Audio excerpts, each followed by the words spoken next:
Happy Thanksgiving to my people in the United States, and everybody else, happy Thursday. So this is day 11 of Ancient Inheritance. We're rolling into the home stretch. Pick up some loot from the boss clears, and it is time to jump in. But first, I'm going to go ahead and spend a little bit of this loot. Now, I only have 600 currency. I think I'll just grab the artifact charm for now. I know there's Mola there, but I'm going to get it. I'll clear out this shop. I only need 12, 18, about 2,300 more currency. We get a big chunk from killing the priest. And the priest is pretty close to dead, so once the priest dies, I'll have more currency and I'll be in a better position to see how many more chests and normal fights I need to do. I could do one more priest fight, but I noticed this Valley Pherus over here isn't dead yet, so I'm going to do a little bit of a loop to do some looting and take out that Valley Pherus, and maybe still have enough left over to hit the priest one more time. The scroll's kind of out of the way. I'll get that the next time through. We'll see if this relic has anything good, and it really doesn't. I mean, I guess the EXP is nice. I'll grab that. There's a chest to the south I can pick up here. And since I got the book, I'll grab this EXP shrine. Good solid 1400 EXP. And here is a scroll. A lot of times these have really good things in them, so looks like I'm getting some reforged material, but it's going to force me to do a real fight. Now, these normal fights are simple. Don't waste units. I need to fight the Pherus, and I think I want to fight the priest, so I'm going to take a couple of units I don't plan to use in either spot, a dual attacker and Luna. And to be honest with you, I think Luna probably could have soloed this fight. Oh, good lord, yeah, Luna could have soloed this fight. I'm going to fast forward through this because it's just going to be no harder than a normal adventure fight.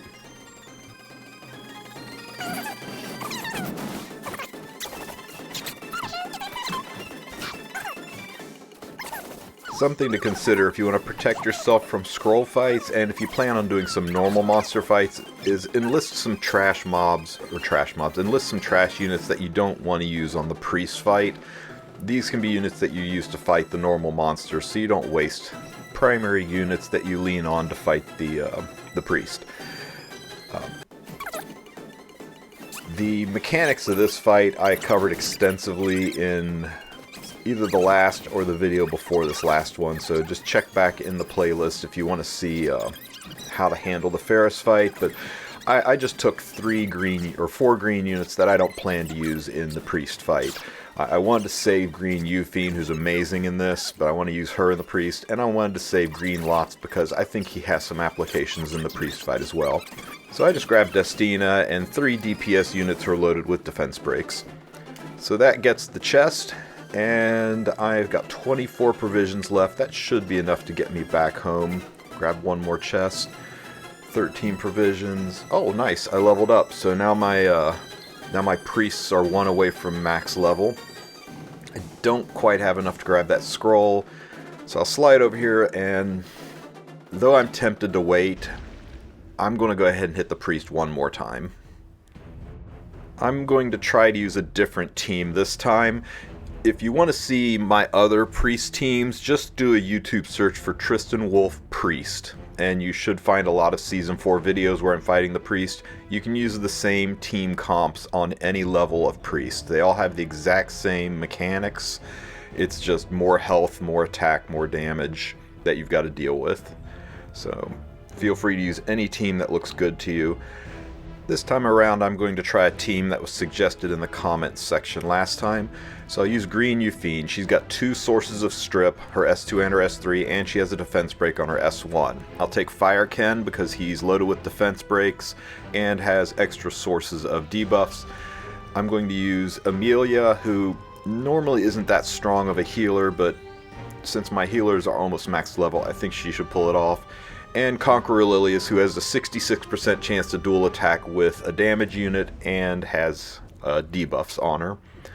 So Ken, I put on Junkyard Dog, extra chance for debuffs. Emilia, I tried to bolster her healing capabilities by giving her Unfading Memories.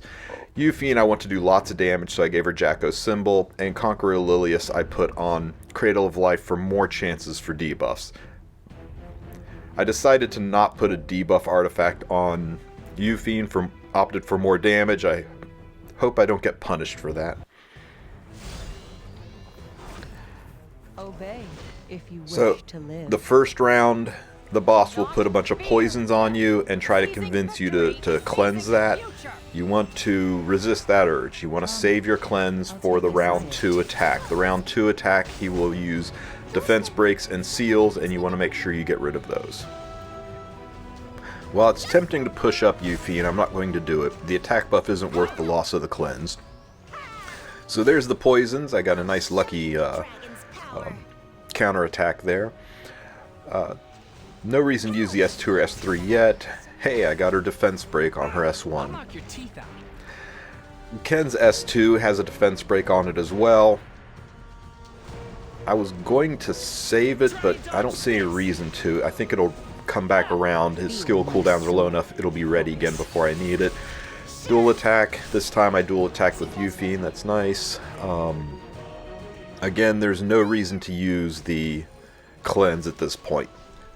This is what you want to save the cleanse for. The defense break on Conqueror Lilius, the seal on Ken. You want to get rid of those.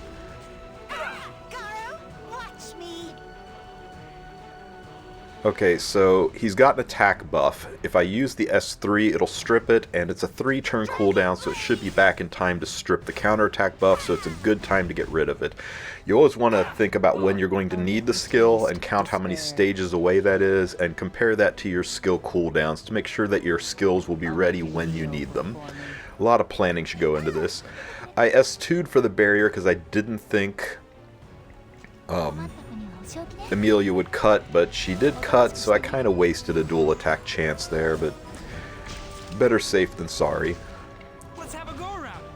Okay, so I've still got one more round before I have to worry about debuffs, but I do want to get Vigor up, so I'm going to use the S3 here to proc Vigor, because when Vigor is up, the S2 is a guaranteed defense break, and guaranteed debuffs on the next stage are worth their weight in gold.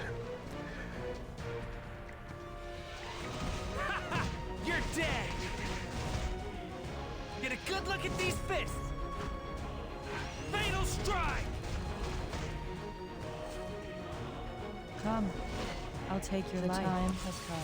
Good. Let's see who's stronger. Be nice if I can get a defense break here. Okay, I got a defense break. Nice. So a little extra damage.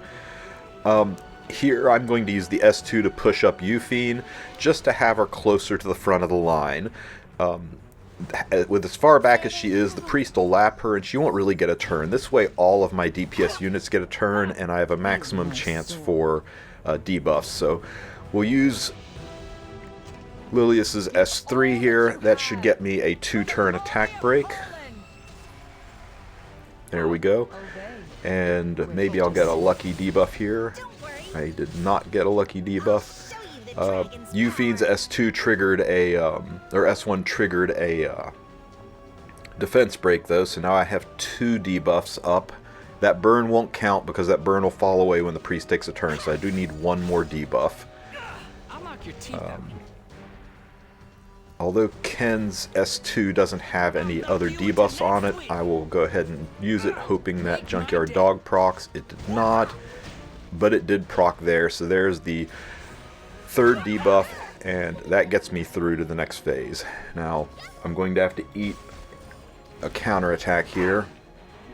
I'll make you taste. Luckily, my S2 is ready, so I won't eat another counterattack. And now Yufine's S3 is a strip. I'm going to burn it for the extra turn, just in case I get 15%ed. And of course I get 15%ed. Good lord. Okay, so luckily Yufine's S2 also has a strip. Hopefully this doesn't get 15%ed.